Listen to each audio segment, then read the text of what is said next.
Hello, and welcome to this semester's second Airbus lecture, The Worst American Political Violence of the 20th Century, the Forgotten Crisis of 1917 through 1921 by Adam Hochschild. I am Daniel Benjamin, and I'm the president of the American Academy in Berlin, and it's my pleasure to be introducing our speaker tonight and to be moderating this event. I want to begin by just underscoring my tremendous gratitude to Airbus for underwriting this event and for supporting the American Academy in its mission to facilitate transatlantic exchange in both public and economic policy, the arts, and the humanities. Tonight, we welcome historian and journalist Adam Hochschild, who comes to us from Berkeley, California, where he teaches at Berkeley's Graduate School of Journalism.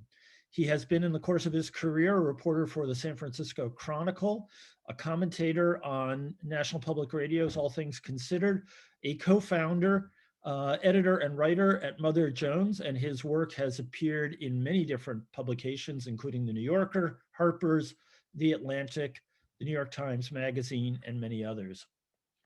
Looking at his biography, I was struck by how much Adam Hochschild has had the career that I thought and I imagine many others, were going to have when I graduated from college. And he has really spent a lifetime following his intellectual passions wherever they led him. And out of his researches has crafted tremendously impressive books. His most recent work, Rebel Cinderella, From Rags to Riches to Radical, The Epic Journey of Rose Pastor Stokes, came out just last year. His collection of essays, Lessons from a Dark Time and Other Essays, appeared in 2018. Perhaps his most famous work, which many of you will know, King Leopold's Ghost, A Story of Greed, Terror, and Heroism in Colonial Africa, was published in 1998 to great acclaim, and there are many other works that we don't have time to mention, I'm afraid. Unlike most of those who follow their passions when they graduate from college, though, Adam has been amply honored and recognized as one of the great nonfiction writers of our time. He is, I believe, the only two-time winner of the Lionel Gelber Prize, which most years is the richest prize, a literary prize in North America. Sometimes others pile up more cash into their prize to try to make it a more prestigious accolade, but the Lionel Gelber Prize has been an extraordinary indicator of excellence in literary nonfiction in recent years. His book, Bury the Chains, Prophets and Rebels in the Fight to Free an Empire's Slaves, was a finalist for the National Book Award and won the LA Times Book Prize and the PEN USA Literary Award. In 2009, he received the Theodore Roosevelt Woodrow Wilson Award from the American Historical Association. And in 2014, he was elected a fellow of the American Academy of Arts and Sciences. In his talk tonight, Adam is speaking about censorship of the media, threats, outright lies, anti-immigrant rhetoric, and racism, as well as attacks against US politicians, things that would ordinarily make us think he is writing about current events, but he is in fact exploring another Trumpian moment in American history, the era of 1917 through 21, when the United States was experiencing a comparable set of forces to those that are haunting us today. I look forward to hearing what secret harmonies Adam has in store for us. Just a note on the format, Adam's talk will go 30, 35, 40 minutes, after which I will ask him a few questions, and then we will open it up to question and answer from the audience. You can feel free to submit your questions just as soon as you like. Please do that in the Q&A function on your Zoom screen. Do not hit the raise your hand feature if you can find it, because that is not going to be activated. I will review the submitted questions and get to as many as I possibly can. And with that, Adam Hochschild, the virtual podium is yours. Thank you very much, Dan. It's a pleasure to be with you. When I heard the other day that this talk is officially the Airbus lecture, I sort of imagined myself talking to you from the cockpit door of the plane, and all of you who are listening sitting in the seats up and down each side of the aisle. So fasten your seatbelts because we're about to take off. I'm glad to have the chance to talk with you about these things because I'm talking not about a piece of work or scholarship that I'm finished, but about a book I'm working on. So I want to see what you think. Some of you may well be more learned and knowledgeable about some of the subject matter than I am, because I know what a distinguished set of friends and fellows the American Academy of Berlin has. So maybe when we get to the question period, you can help me refine and deepen some of these thoughts. The period that I'm interested in is the United States as it was in the years 1917 through 21. Now, there are some specialized scholars, especially people who are interested in civil liberties, who've studied these years intensely. But I think you know as well as I do that most Americans often avoid dealing with difficult and painful parts of our history. And so this period tends to get skipped over in history textbooks.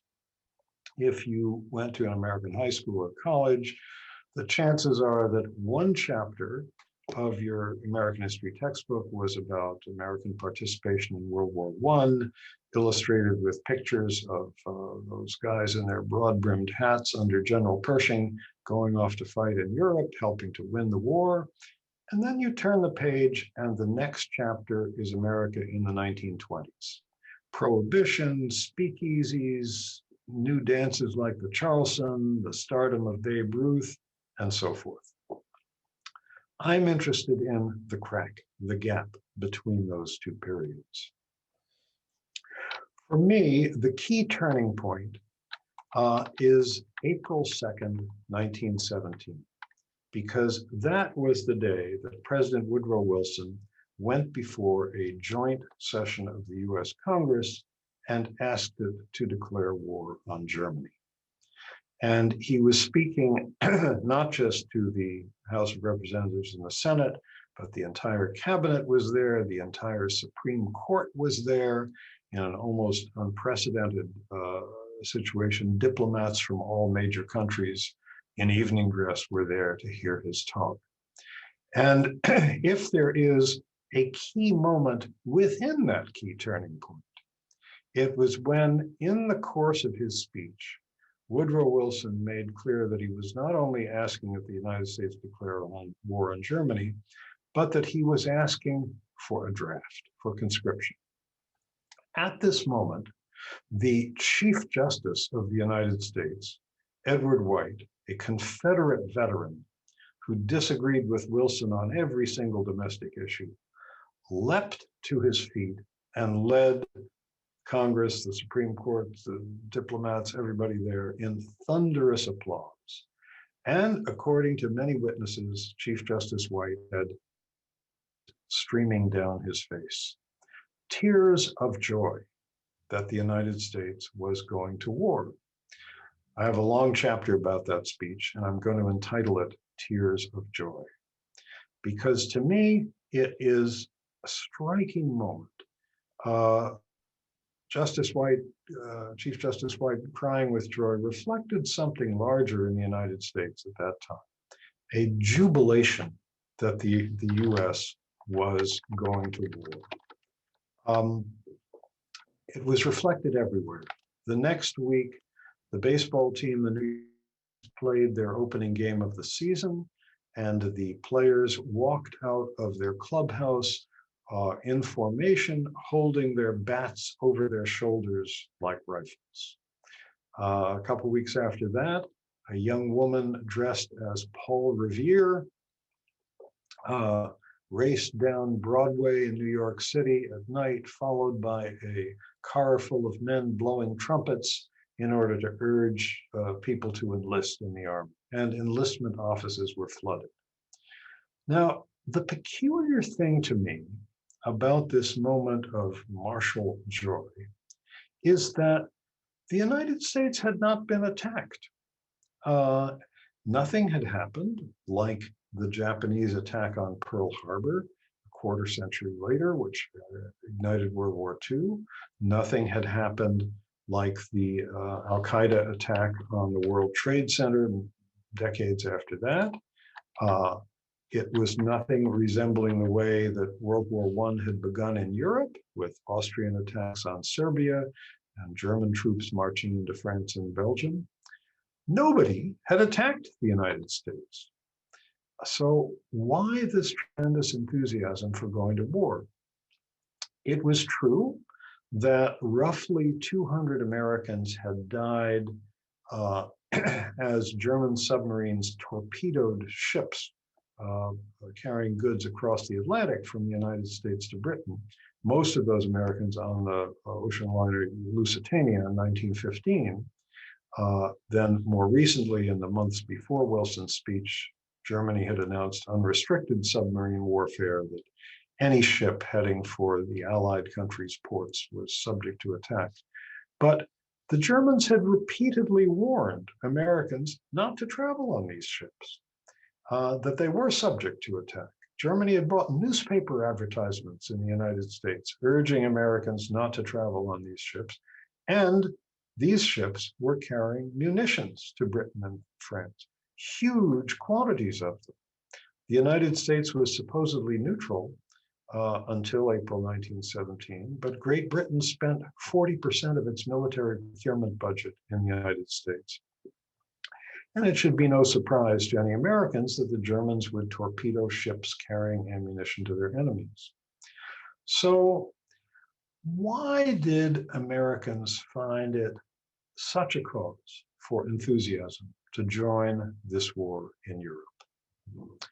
I think it was because it intensified conflicts that were already going on at home, and it gave an excuse for the more right-wing establishment side in all of these battles to now fight them far more fiercely than ever in the name of patriotism.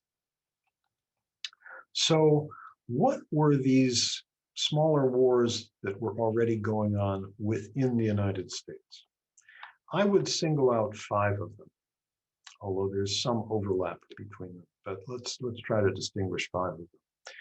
One, I think, was the long-standing conflict between nativists and immigrants.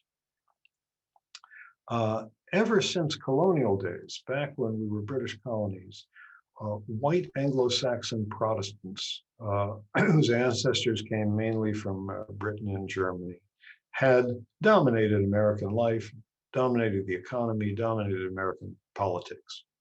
But in this period we're talking about, they sensed that they were losing ground, because starting late 1880s or so, the vast numbers of immigrants coming to the United States were no longer coming from Northwestern Europe.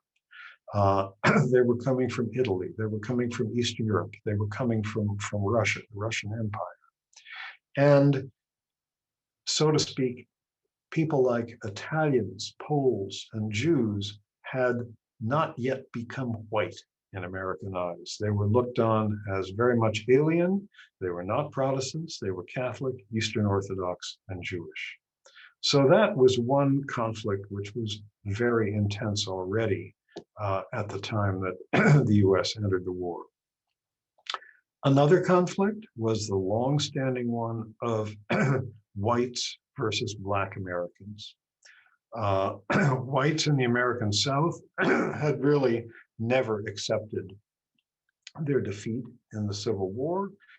And even though that war was followed with constitutional amendments allowing Black people to vote and possess property and have other rights, in practice, these were defeated. Very few Blacks in the American South were able to vote, and they were relegated to highly segregated and much inferior schools, medical facilities, living areas, and the like. And now some of that tension was beginning to spread into the rest of the country, because starting around 1910 was the beginning of the Great Migration of Black Americans to the Midwest, the Northeast, West United States. Another one of these wars was that the ongoing one between business and labor. The United States, up to this point, had by far the most violent labor history of any industrial nation, with sometimes hundreds of workers being killed every year in industrial violence as strikes were put down, often by Army troops or National Guard troops. My supposition is that one reason why, there was labor violence in Europe, of course. Sometimes soldiers and militia put down strikes, so forth there. But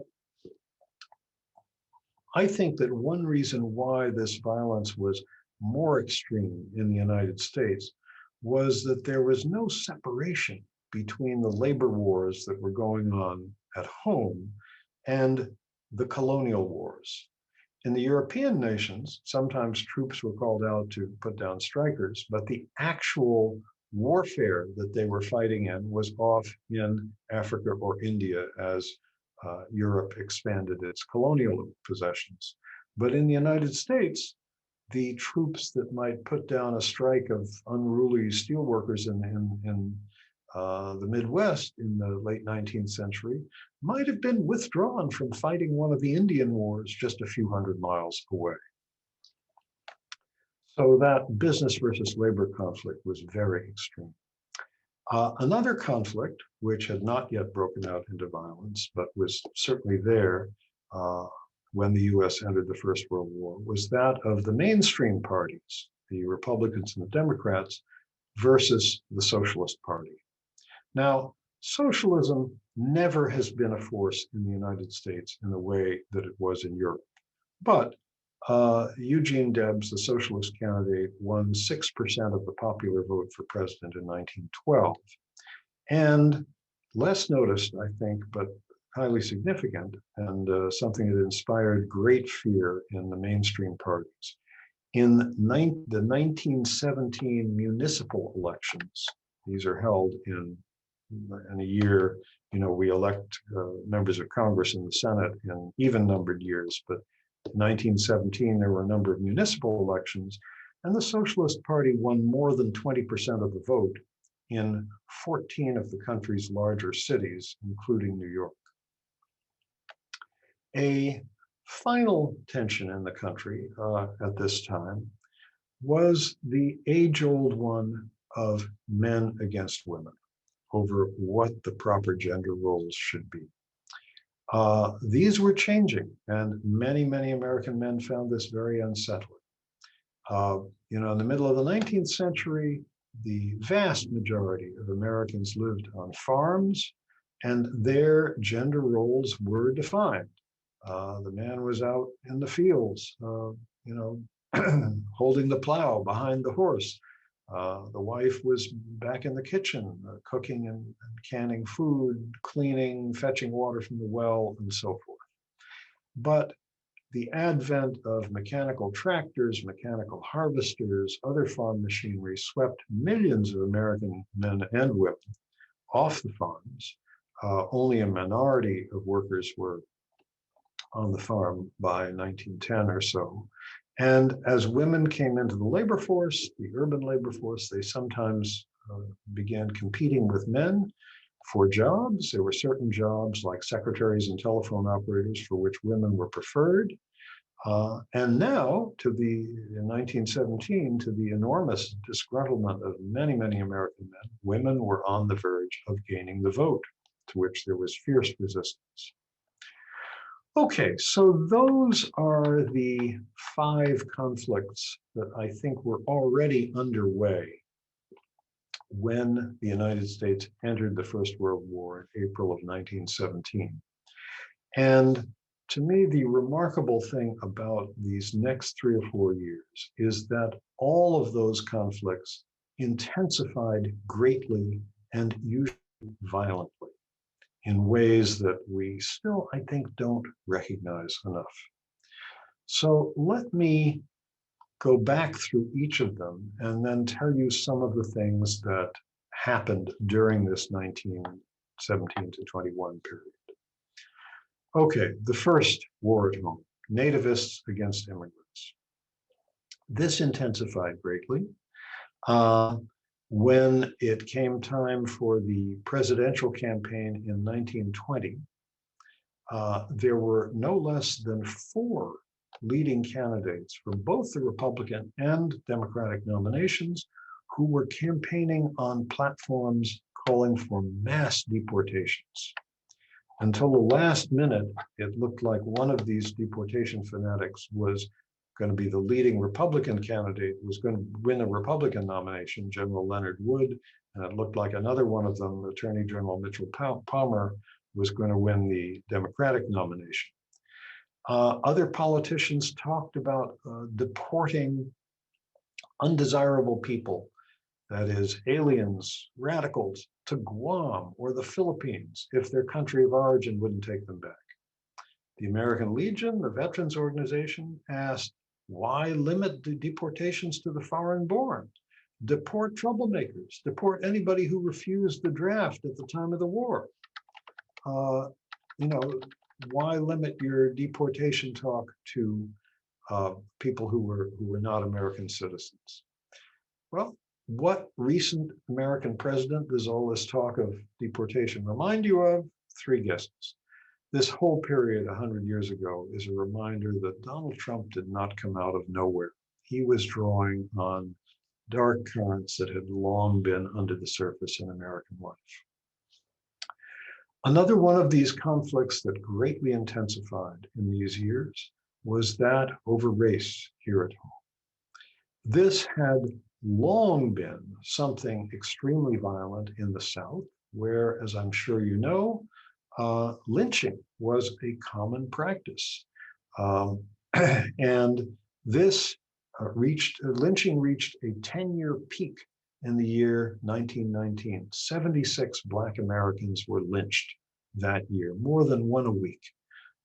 And lynchings were not all in the South. There were some of them in the North as well. As large numbers of Black Americans moved to the North, and that great migration was speeded up by the boom in war industries, because those factories making guns, ammunition, artillery shells, and so on tended to be in the northern part of the country. The migrants met hostility at both ends of their journey. In the South, employers, farm owners, and so on were furious at losing their lowest paid labor. But when these folks arrived in northern cities, they found that they were moving into previously all-white neighborhoods among white people who did not want them there. And that spurred what are usually called in textbooks race riots, but I think are more correctly referred to as white mob attacks on Black people. There were many of these, especially in the year 1919, when all these tensions were exacerbated by the fact that 4 million veterans, both Black and white, were released from the Army and were looking for jobs that were scarce because the war industries had shut down. More Black Americans died violently at white hands in the year 1919 than at any time in American history since the end of slavery. The total is probably between 500 and 1,000. We don't know the exact figures because no one was carefully tabulating this kind of thing. Some of the worst such mob attacks on Black Americans took place along the Mississippi River, and bodies were tossed into the river and couldn't be counted. So we don't really know the full total. Another one of the wars at home that intensified during this period was that of business against labor. In its most extreme form, it involved the government's attempt to essentially crush the country's most militant labor union, the Industrial Workers of the World, or Wobblies. Not a large group. They probably never numbered more than 100 or 150,000 nationally at their peak, but they had a flair for drama. They caught the public imagination. They preached the idea of one big union that would unite all workers. And the government was terrified of them. as was big business. In September 1917, wobbly offices all over the country were raided.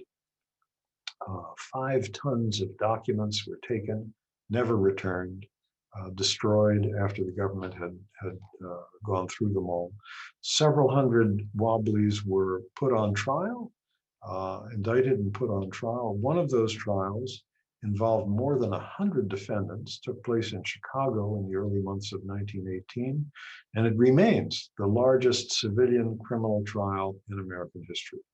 All the defendants were found guilty on all counts and sent off to federal prison.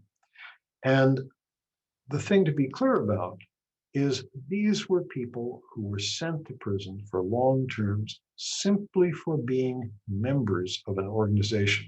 The organization itself was not illegal. Another feature of this period and of the repression that was largely directed against labor, but also sometimes against pacifists or anti-war groups, was the rise of vigilante organizations. The largest of these was something called the American Protective League, which had more than 250,000 members and was officially chartered by the Federal Department of Justice. There were copycat groups all over the country, and they were often deployed against labor. Here's a quote I'll read you, for example, from a vigilante who took part in breaking a strike of steelworkers in Gary, Indiana in 1919. He belonged to a group known as the Loyal Legion, and he described an attack by what he called his posse on striking steelworkers. Here's what he wrote, or here's what he said to a journalist on the scene. Every one of us had a deputy's star in his pocket, a heavy gun under his left shoulder, and a blackjack in his right hand. A bunch of these foreigners met us this side of the tracks, and we went into them. Our method of work was to grab a man's right arm with the operator's own left hand, then bring down the blackjack across the hand bones or wrist of the man thus caught. We have a nice hospital here in Gary. There were 35 people in there the next day with broken wrists and hands. Here's another description, this time by a member of the American Protective League, describing an attack, this one on an anti-war rally, but these attacks on pacifists and anti-war activists overlapped with those on labor because there was a big overlap between these two groups. Members of the industrial workers of the world, for example, were extremely opposed to the war. This attack took place in Chicago's Grant Park in August of 1917, and the vigilante later wrote about it. 3 of us worked our way to the speaker's stand. When one particularly vicious orator began to incite the mob, I jumped on the platform and grabbed him. A few seconds later, I landed on the heads of the people in front. My 2 companions rushed to me, and shoulder to shoulder, we battled for our lives. And when he described attacking another rally, he even seemed to enjoy it when his victims fought back. Here's what he wrote there. The anarchist men were tough to handle, but the women fought like wildcats, scratching, biting, and kicking with feline ferocity. Then there was the battle of the mainstream parties against the socialists. And this was a battle that now moved far beyond the ballot box. During these years, the Socialist Party was effectively crushed by the government. Its leader, Eugene Debs, former railroad union activist, widely beloved, respected, noble man, was sent to prison for speaking out against the war. He was jailed in 1918. He was still in a federal prison in November of 1920 when he received more than 900,000 votes for president on the socialist ticket. He had to campaign from his jail cell. Many other prominent socialists were imprisoned. 3 who were imprisoned for a year or more were former socialist candidates for governor of different states. The most popular woman orator in the Socialist Party, Kate Richards O'Hare, a wonderfully colorful, red-haired farmer's daughter who found herself able particularly to connect with farmers of the Great Plains states where she had grown up. Herself, previously a candidate, a socialist candidate for both Congress and the Senate, was sent to prison for over a year. And it was not only socialists and wobblies who were imprisoned, but others on the left, or people opposed to the war, or who voiced opinions that the government thought too radical. How many political prisoners were there during this era? The best estimate is that in federal prisons alone, there were more than 450 people sent to prison for a year or more, a far larger number for a shorter time than that. There was probably a roughly equal number in state prisons because the majority of American states passed state laws that echoed the federal laws against dissent, but no one has ever added up all of those people in state prison. And keep in mind that all of these people, and as I say, I'm estimating more than 1,000 in all for a year or more, and a larger number for shorter periods of time. All of these people were in prison only for things they said, wrote, or believed. None of these were cases of committing actual violence. Now, there was violence during those years. There was a small sect of anarchists that planted a number of bombs, the most destructive of which went off on Wall Street in 1920 and killed some 36 people. But nobody was ever caught and prosecuted for carrying out the bombings. So the people who were in prison were there, as I say, only for things that they wrote, thought, or said. Another reflection of the crackdown on dissent during this period, particularly directed at the government's attempt to smash the Socialist Party, was press censorship, which was really extreme. It began with the excuse of American entry into the First World War, but it continued for nearly 4 years until Woodrow Wilson left office in March of 1921. More than 400 different issues of American periodicals were banned from the mails. And appropriately enough, this whole censorship operation was carried out from a headquarters in the old post office building in Washington, D.C., which today is the Trump International Hotel. Donald Trump, of course, would have loved to have censored the American media, but he didn't have the power to do so. Anyway, in the course of the censorship that was carried out during this period, the socialist press in the United States was essentially crushed. 3/4 of American states were home to at least one socialist periodical. There were dailies, weeklies, monthlies. They had a pre-war combined circulation of 2 million. After censorship ended in 1921, only 1 in 10 of these publications was still publishing. The final battle that reached new heights in this period was over changing gender roles. And as I mentioned before, many American men and some women found this deeply upsetting. I think it's no accident that the first prominent dissident to be jailed for criticizing the war effort was Emma Goldman, the famous anarchist, feminist, advocate of free love. She famously said that marriage is to love as capital is to labor. So she was seen as a threat to both capitalism and traditional marriage.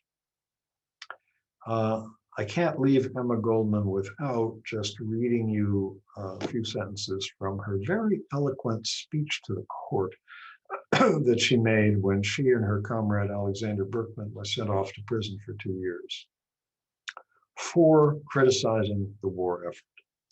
And she said in her statement to the court, "Gentlemen of the jury, we respect your patriotism, but may there not be different kinds of patriotism? Our patriotism is that of the man who loves a woman with open eyes. He is enchanted by her beauty, yet he sees her faults. I think that's still a good definition of patriotism today.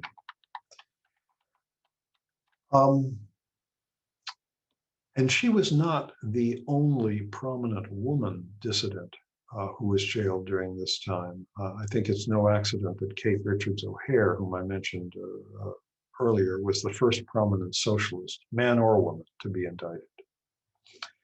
Another reflection of the male fear of changing women's roles is that when the second phase of the Russian Revolution happened and the Bolsheviks seized power in Russia in late 1917, there began a huge wave of anti-Bolshevik hysteria in the United States. And it was very much tinged with hysterical imagining of what this would mean for women if it spread to the United States. For example, one government official testified before a US Senate committee in 1919 that in one Russian city, all women over the age of 18 were, quote, the property of the state, unquote, and were required, quote, to register at the Bureau of Free Love of the Commissariat of Surveillance. Having registered at the Bureau of Free Love, she has the right to choose from among the men between the ages of 19 and 50 a cohabitant husband. The consent of the man in the said choice is unnecessary, unquote. So you can sort of see this nonsense as a projection of male fears that if the Bolshevik Revolution spread to the United States, men would lose their positions of power. A more terrible thought no American man could have. So those are the ways in which these battles were intensified during this period. And I hope by sketching out earlier those tensions in American life at that time, you can kind of see where some of this intensity, some of this violence came from. I want to finish by just noting that this period of extreme repression came to an end, ironically, under the presidency of Warren Harding, who's not somebody that most Americans remember with particular admiration. But he let most of the remaining prisoners out of jail. He finally released Eugene Debs from prison and invited Debs to come and visit him on the White House on the way home. And Debs joked to journalists there, he said, I've run for the White House 5 times, but this is the first time I've ever actually gotten here. But the consequences of this period of extreme repression were very long-lasting. And I would single out 3 of them to emphasize. One is that it resulted in a severely weakened labor movement. Even the American Federation of Labor, which was quite moderate in its politics, not radical, not opposed to the war, lost 1 million members between 1920 and 1923, partly because under the hysteria of wartime repression, many states around the country passed severe anti-labor legislation. Labor never really recovered until the 1930s. The Socialist Party never recovered at all. As I said earlier, socialism has never been a dominant force in American politics. It never would have come anywhere close, I think, to gaining a majority of the electorate. But as a substantial force, had it not been crushed in this period, I think the presence of socialists in legislative bodies might have pushed the US much closer to the kind of welfare state, government healthcare system, and more developed social safety net that exists in, say, Canada and most of Western Europe. Third consequence of the repression of this era is that the mania for deportation and the extremity of nativist feeling reached its culmination in the 1924 immigration law, which was the law that essentially slammed the door on immigration to the United States almost completely until it was finally undone more than 40 years later. But its undoing did not come in time for the Holocaust, and it was precisely this 1924 law that prevented untold hundreds of thousands, perhaps millions, of Holocaust refugees from reaching the US.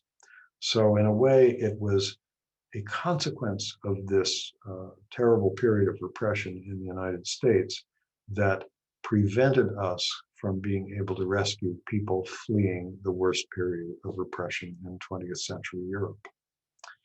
So why don't I stop right there? I would be glad to hear your questions and your comments, and I hope I can learn from them because, as I mentioned, I'm still working on a book about this period.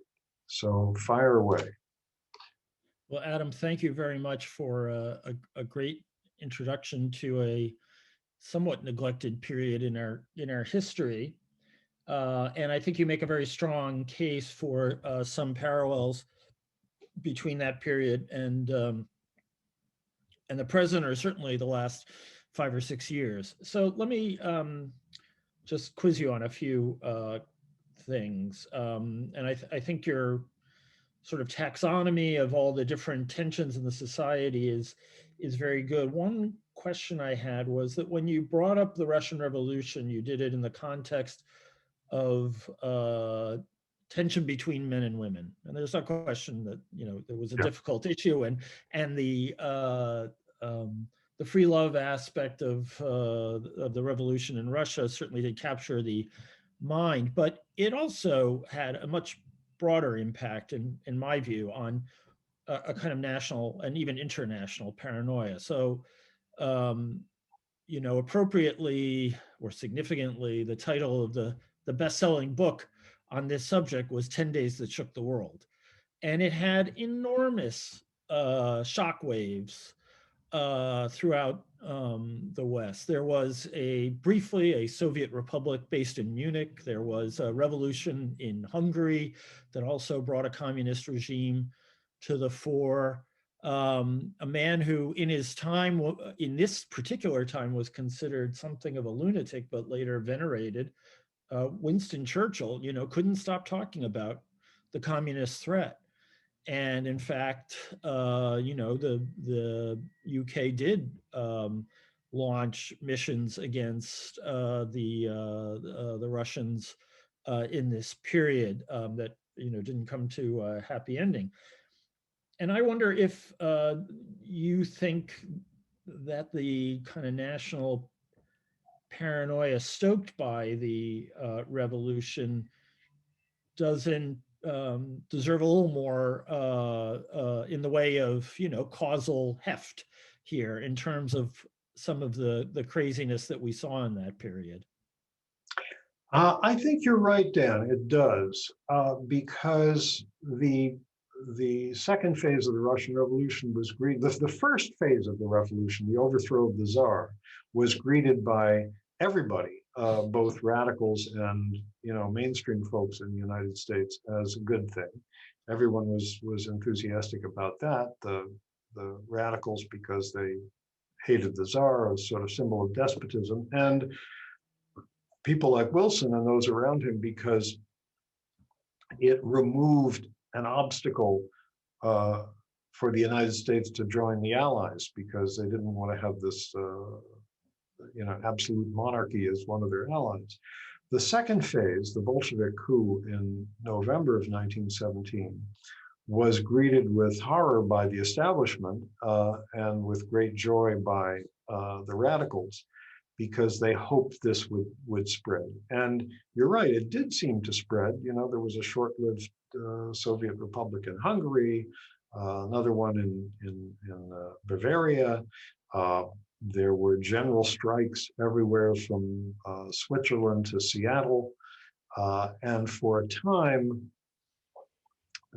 especially before people knew too much about actually what life in the Soviet Union was like, it was idealized by American radicals, and people hoped that something like it would spread to the United States. And there was great resistance in Britain and perhaps especially in the US to the fact that there were American and British and other European troops who were trying to aid the white side in the Russian Civil War. Um, so certainly that specter of revolution was something that terrified the American establishment and emboldened the American left, although the actual number of people who joined the two quite small squabbling communist parties in the United States was fairly small. And a lot of American socialists, for example, like Eugene Debs, were pretty wise from the beginning to what the Soviets were doing. He used to speak of the Vatican and Moscow giving orders to everybody. But it certainly did increase government paranoia no end. You're quite right about that, and I probably should have said more about that. Yeah, I just bring it up because whatever you think about the reality of the threat, the perception of the threat, in the United States was really powerful in this period. So one of the interesting things about the period you're discussing is that for about half of it, the president of the United States was bedridden and basically incapacitated, having had a catastrophic stroke in 1919. And the joke of the day is we've already had a female president. It was Edith Wilson, who basically was running the country while her husband was incapacitated. And I would just ask you whether you think that the fact that there was a political vacuum of some kind at this time played a role in things getting out of hand. I think it did. And there was actually a vacuum in a sense before Wilson's stroke for two reasons. One is that from the end of November 1918 until July 1919, he was almost all of that time in Europe trying to negotiate the Treaty of Versailles and made sure it included his beloved idea of the League of Nations. And he was totally focused on that, paying very little attention to what was going on at home. So he was not really present during that time. Then he got home, embarked on this speaking tour to promote the League of Nations, and had a stroke during it, and then a more severe stroke when he got back to the White House and was basically out of commission the rest of his presidency. But so I think that did, but I think there's one more thing I should say about Wilson, which is that even before all of that happened, he seemed to have little or no interest in the way that his taking America into the war was coupled with these severe restrictions on civil liberties, mass raids on left-wing organizations and so forth here. It's not that he encouraged this with, militant Trump-like talk. It's just that he said very little about it. And sometimes people would protest, and there are a couple of instances where people who knew him, Wilson was an intellectual, he'd written 10 books, he had, writers and artists who were friends. People who knew him managed to get to see him in the White House and say, Mr. Wilson, you can't have your government censoring all these newspapers and magazines. This is free speech. And after two of these meetings, Wilson jotted a note to his postmaster general, who was the effective chief censor, saying, these are decent people who've come to see me and I'd like to do something to help them. Can you look into this? And in both cases, the postmaster general sort of brushed it off and didn't do anything. And then there was no more talk about that. So he was simply not concerned about this. And then from the time of his strokes in late 1919 on, he was really totally out of commission. He wasn't even able to attend a cabinet meeting for half a year. And his wife, his physician, and his chief of staff essentially ran the country during that time, which meant leaving great power in the hands of a couple of key people. One is the chief censor, Postmaster General Albert Burleson, who essentially, as I mentioned, crushed the socialist press, and that was his main desire, and he carried it out successfully. And it also left an immense amount of power in the hands of Wilson's second Attorney General, A. Mitchell Palmer, who very much had his eye on running for the presidency in 1920 and saw this campaign of repression stirring up anger against immigrants and refugees and something that would help him get there. He lost influence this way. It's sort of a funny story in a way, but it's really probably the main reason why neither he nor General Wood, his counterpart on the Republican side, was nominated. Palmer was deeply convinced that on May 1st, May Day, 1920, there would be a nationwide communist uprising. And he kept issuing statements about this, declaring that we should be on guard for this. Every major city in the country mobilized its police reserves, had them standing by. And so you have 3 shifts of police all on duty with those not on the street and station house. Houses, J.P. Morgan hired extra guards. They posted soldiers outside railroad stations and airports and ferry terminals. May 1st came and nothing happened. Absolutely nothing happened. And it kind of took the wind out of the sails of Palmer's presidential campaign.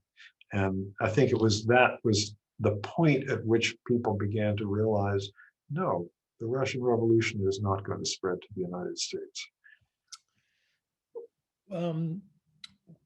One interesting parallel between our time and the period you're examining is that they are the 2 peaks in American history of immigration, in the sense that at least as of, I think, 2016, we had never had as many foreign-born citizens in the US or residents as we had at any time except since, I think, about 1919, 1920. Now, this is a fact that needs to be used carefully, because one doesn't want to give ammunition to those who would blame the immigrants. But there are scholars and social scientists who have argued that that basically the absorptive capacity of American society was severely tested in both of these cases. And it's not a defense of nativism to say that for lots of ordinary people, things had just gone too far in both periods. And I'm curious if you find that to be a compelling argument about the period under study. Well, I think there's no question that it's hard. There are always going to be stresses and strains when any country has to absorb a large number of immigrants or refugees, especially if they speak different languages, they have different religions, and so forth. This is something that causes stress and strain wherever it happens. And things probably go more smoothly if the flow is slowed down. But I think one also has to look at who it's causing problems for. And I think one of the stress points in the United States was that the WASP elite, the white Anglo-Saxon Protestant elite, were very upset that they had lost control of municipal governments. They no longer ran New York, Boston, Chicago, and so forth as they once had, because of course it was mostly to the big cities that the new immigrants came. And, you know, sometimes there was no difference of language. You know, it was the Irish actually who ended up controlling the most political machines in big cities. But I think for people who they felt they and their families had controlled these places for generations, that was still very hard to absorb. I don't think it's possible to argue that the flow of immigrants caused economic hardship on a large scale for, you know, Americans who had already been there for several generations. But, you know, it's something that still happens today when you have immigrants coming in who are willing to work for lower wages than people are now getting. That's always a source of stress. So, you know, yeah, those stresses are inevitable, I think, but I still feel that, you know, countries, especially wealthy countries, do have, you know, some kind of moral duty to absorb immigrants, especially those who are fleeing severe hardship and persecution. I have relatives, you know, who died at Auschwitz because they could not get to the United States, and I have others who survived because they could. Mm.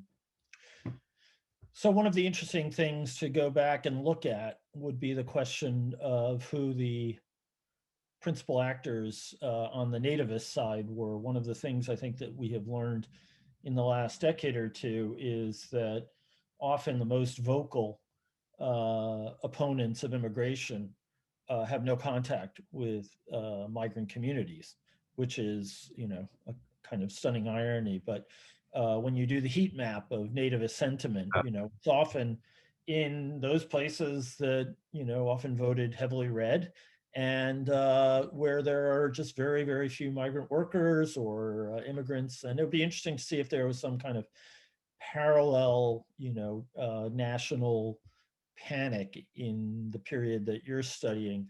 There's no question that some political elites love to exploit these opportunities to strengthen their own position through spreading fear. So it would be, I think that's an interesting Yeah. issue to. Well, I can tell you about who some of the key campaigners were on that issue, because the way I like to write history is trying to tell it through individual characters who embody these movements.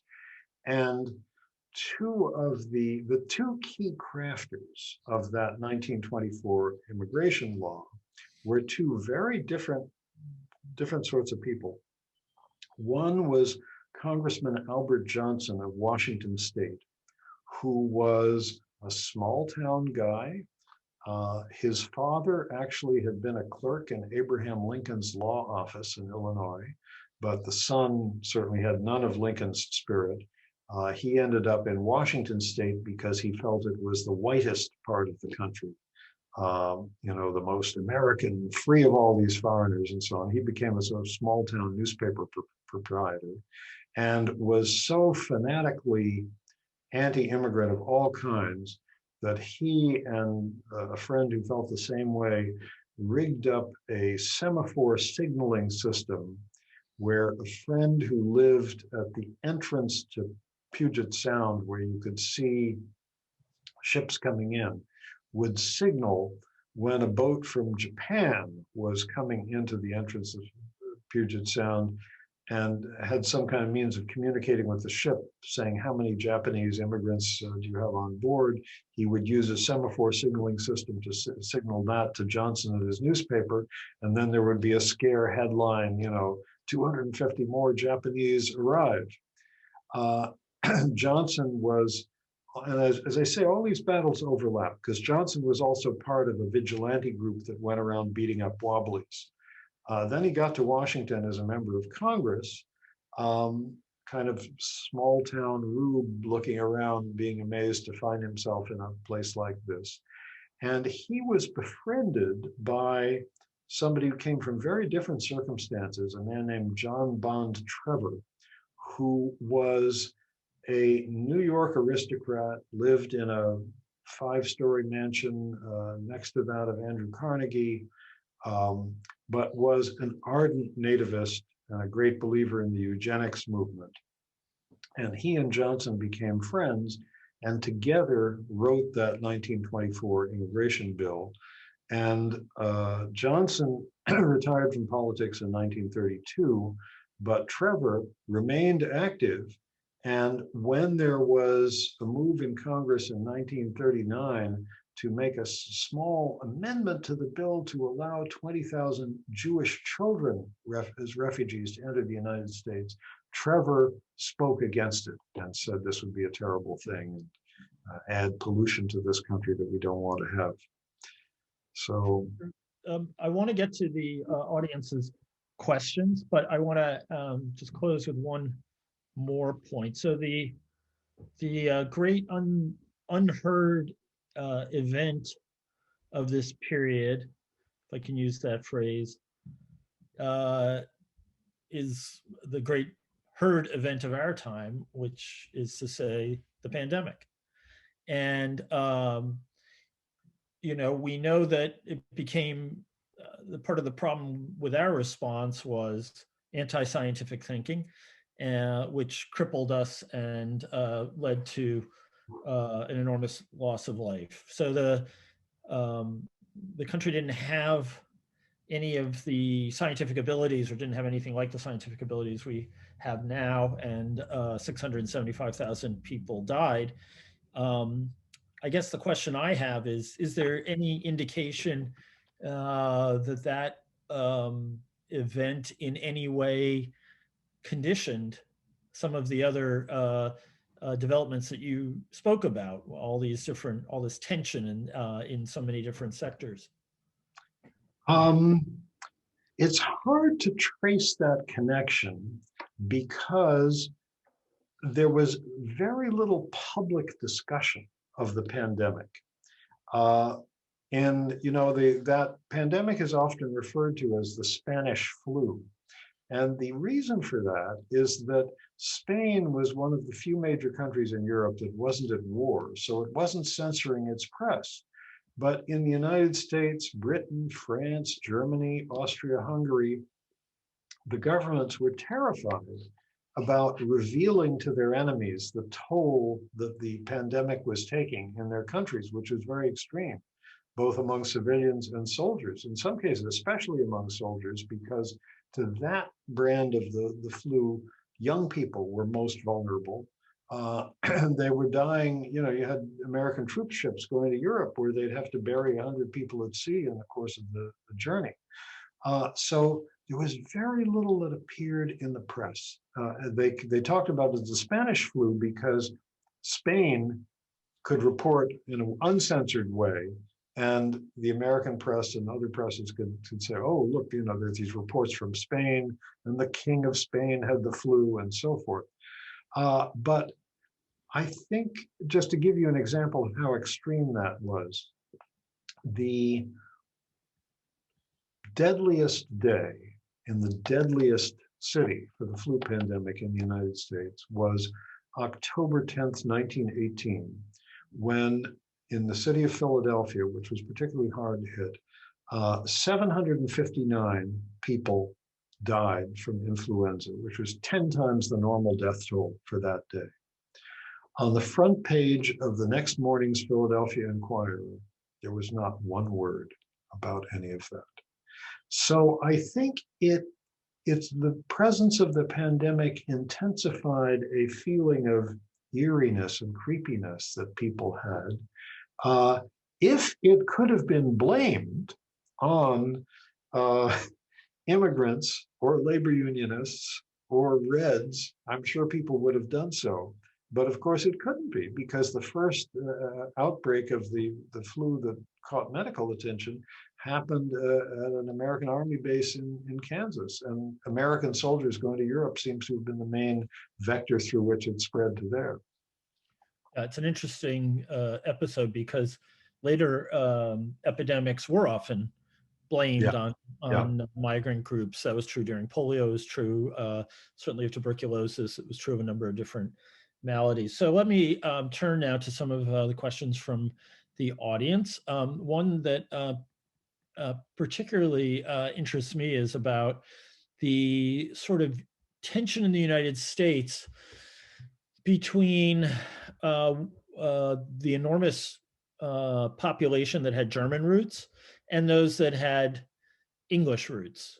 And I know political scientists have spoken about this as being a pivot point in American history when we finally got over the revolution in 1812 and started, having this special relationship with the UK. Was there an element of this, though, that involved German Americans being highly represented in the labor movement or in left-wing politics more broadly, in efforts to ameliorate race problems? Or was it, entirely externally focused? Well, the peculiar thing is this: as long as the US was in the war, from the April 1917 until the armistice of November 11th, 1918, there was an intense paranoia about everything German. Many states passed laws banning the use of German, in school teaching, no more courses in German language. There were public bonfires of German books. There were laws passed against speaking German on the telephone or preaching German in churches. These were state and municipal laws. And there was a great paranoia about all things German. I heard this from my father, who was a young man in New York at that time. His father was a Jewish immigrant from Germany who married a German-speaking Jewish woman who'd been born in the United States, but they spoke German at home. They were terrified to do so on the street because they knew you could get beat up for doing so. And there were many cases where that happened. And so there was tremendous sort of anti-German paranoia during the war that was magnified by the government talking about German spies. Now, Germany had quite a big espionage operation in the United States, but by the time the US had entered the war, it had mostly been completely rolled up, in part because the spy master of these German agents in the United States fell asleep on a New York elevated train in 1915, got off the train, leaving his briefcase behind, which was immediately seized by the American counter-spy who was tailing him. So there were no more real German agents left by the time the US entered the war, but there was all this paranoia that directed things German. That completely pretty much stopped as soon as the war ended. And then the paranoia became Bolshevism.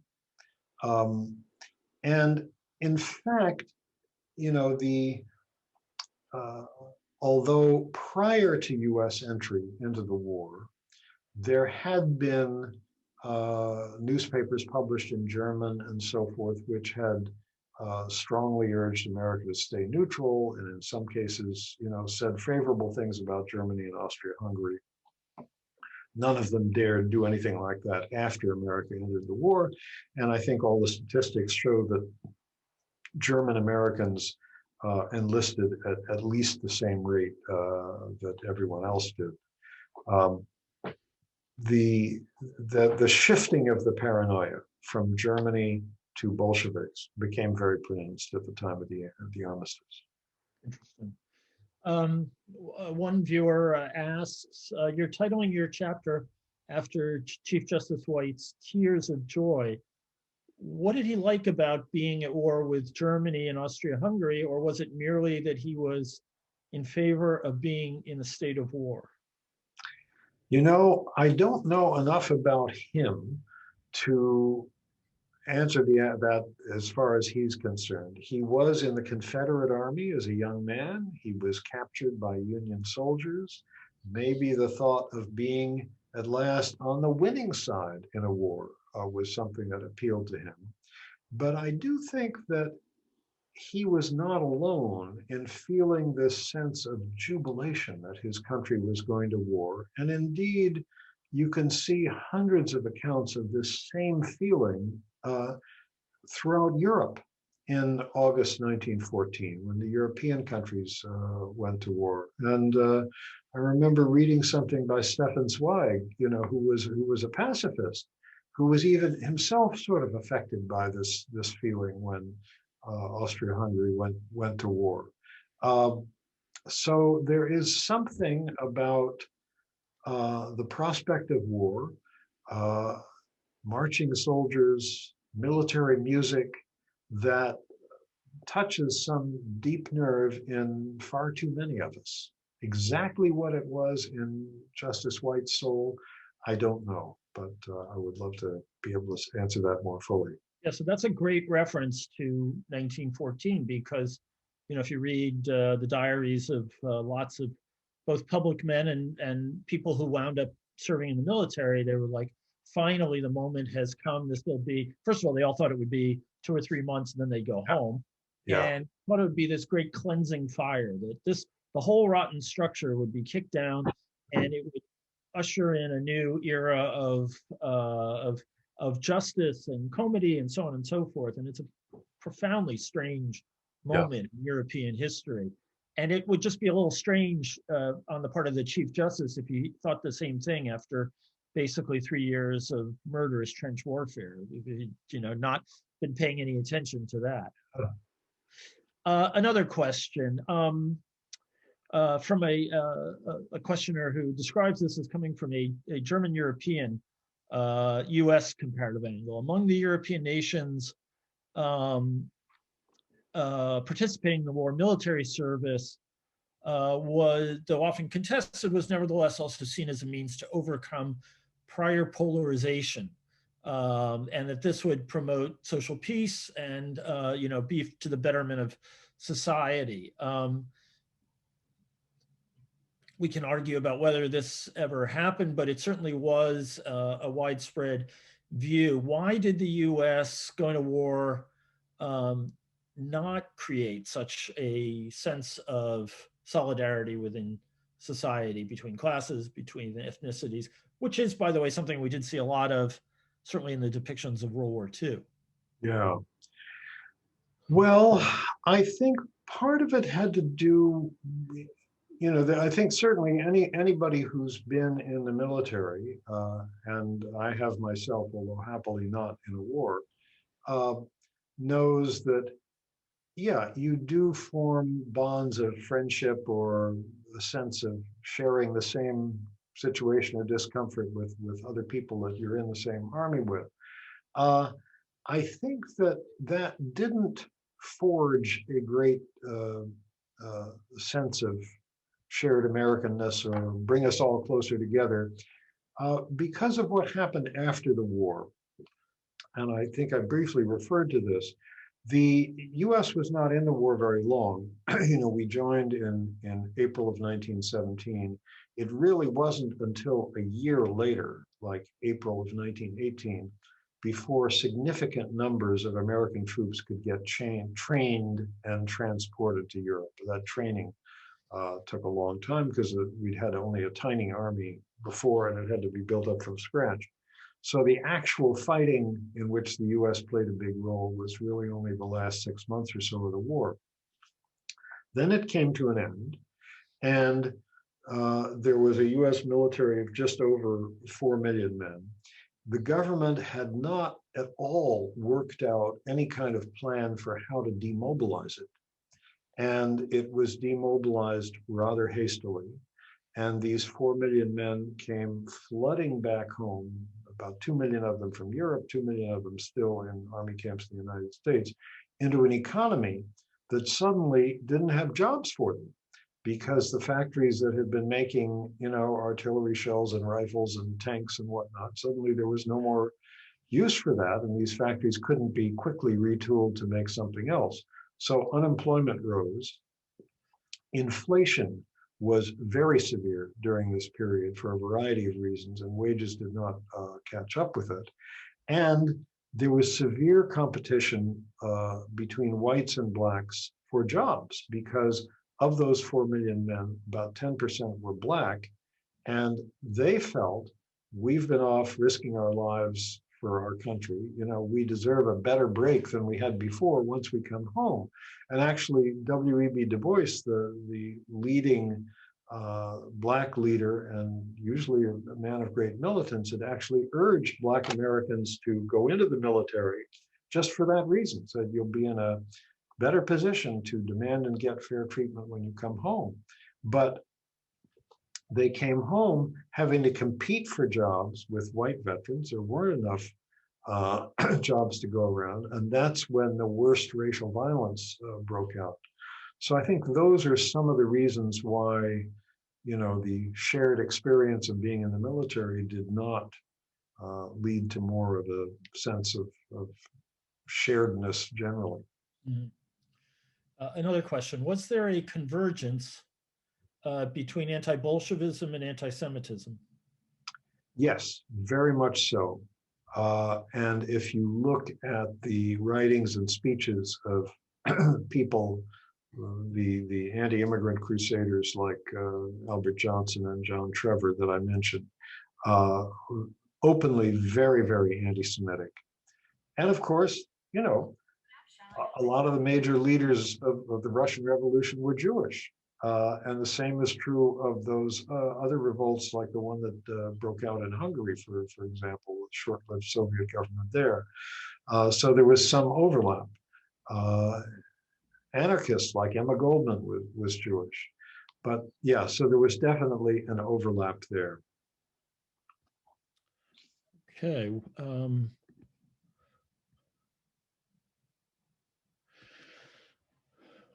So you mentioned that after Debs and his leading associates were jailed, the socialist movement went into decline. How do you explain the rise of strong socialist unions later on, such as the International Ladies Garment Workers Union? Well, they came later. They were not really officially affiliated, I don't think, with the Socialist Party, although certainly many of their members voted Socialist. And you know, the Socialist Party didn't die completely. You know, Norman Thomas, whom I once had the pleasure of meeting when I was a very young man, ran as socialist candidate for president a number of times. But I think the crushing of the socialist press during this period was a huge blow.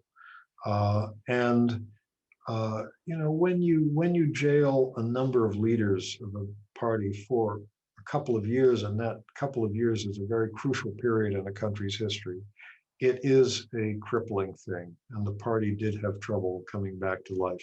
You know, I can't say for certain that if none of that repression happened, the movement might have, you know, definitely would have been far stronger. But I do think doing something like wiping out 9/10 of the press of a political party was a blow that was very difficult to recover from. In your view, how did the impact of being in Europe for many American forces affect racial tensions? You know, the example is often brought up of the violence in Greenwood, Oklahoma. So do you think that had a material effect on expectations of African Americans coming back? Yes, I think it did, because there's a surprising amount of evidence by African American soldiers who were stationed in France. You know, many eyewitness testimonies about how warmly they were welcomed by French civilians. How, you know, they were applauded when they marched through villages. People invited them into their homes. And this so upset the US Army that they actually, a liaison officer to the French army, uh, American liaison officer to the French army conveyed instructions to the French army of tell your people not to shake hands with Black American soldiers, not to welcome them this way. You're going to give them, false ideas of what's going to happen to them when they get home. But there are many accounts like that from Black American soldiers about how nicely they were treated by the French, who, of course, I think were happy to see anybody coming and, fighting to defend their country, which had been attacked. How well those Black Americans would have been treated had they stayed in France and tried to settle there, I think it might not have been so nice. What's your view, having plunged deep into this period of Woodrow Wilson? View of Woodrow Wilson. Yes, in 20 Yeah. words or less. A fascinating, paradoxical man. I have to admire, in a way, his idealism about the League of Nations. I think it was an inflated idealism, because I think we've seen both with the League of Nations and the United Nations that it's not enough just to get nations of the world together in a forum to talk about their differences, but certainly the idea of such a forum and the hope that it might help avert wars like the terrible one that had just happened in 1914, 1918, was a sort of a noble thought, however impractical it might have been. So, he's admirable for that. At the same time, I think he really turned a blind eye to the terrible repression of many different sorts that happened during his second term in his presidency. Just didn't want to hear about it, didn't voice any protest against it, didn't try to stop it, and once in a while made cryptic statements that even seemed to encourage it. Wilson also, I think another mark against him was that he really was a staunch segregationist. As were most white Americans of his day, but he was in a position of great power. He came into a federal government whose bureaucracy was already in large part de facto segregated, but he made it more extremely segregated during his time. Half his initial cabinet were white Southerners who shared his feelings about this. So that's definitely a mark against him too. He's certainly not one of my favorite American presidents, although at the same time, there's some admirable things about him, and you would have been able to have a very intelligent conversation with him about all kinds of subjects, because he was learned. He was our only president who'd been a college president. I think he's still the only one who had a PhD in all Yeah. our history. So I think you'd be hard pressed to find any American presidents whose stock has fallen as far and as quickly as his has in the last 30 or 40 years. Witness, the removal of his name from the Princeton Public Policy School. And he's also, I would say, a great example of why, at the end of the day, you really want to use that old taxonomy, that you really want to have your leaders be foxes and not hedgehogs, because he was overwhelmingly just focused on one thing and seemed to be wholly dismissive of the possibility that the American president had to do many different things well at once. So I am going to wrap it up with just one final question to you, because we're getting to that hour. And that is, you're in the midst of this book. How do you expect to connect 1917 and the few years thereafter with 2016 through 21, or whichever period you decide to connect it to? What will, if you can jump ahead, and it's unfair to ask someone who hasn't finished the book, how will you, how do you want to frame this? Is it, these are the ghosts in the American machine and they come back from time to time? Yeah, I think these are the ghosts that we're dealing with and that have always been there in American history, because anytime you take one of these threads, it traces back a long time. And I think I partly write books to educate myself about things.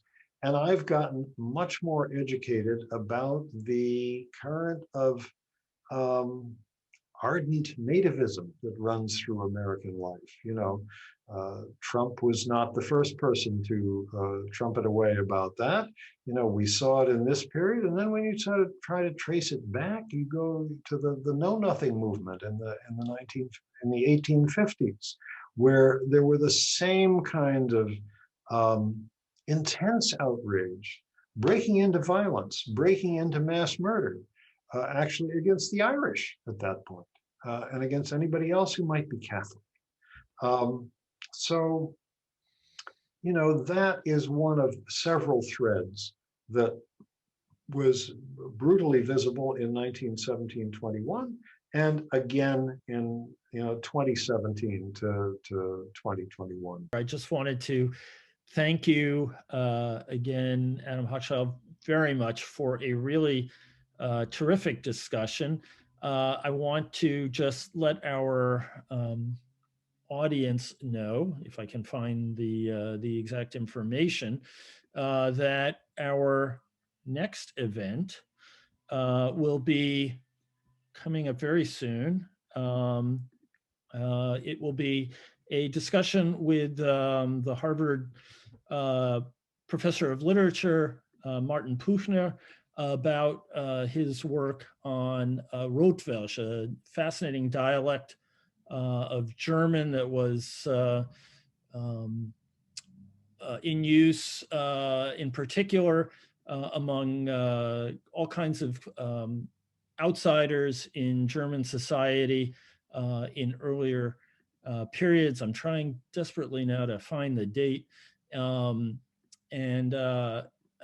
this is what happens when you have too many windows open on your computer. So I'm going to give up all hope and just ask our viewers to look at the American Academy website, and please do register for that event if you are at all interested.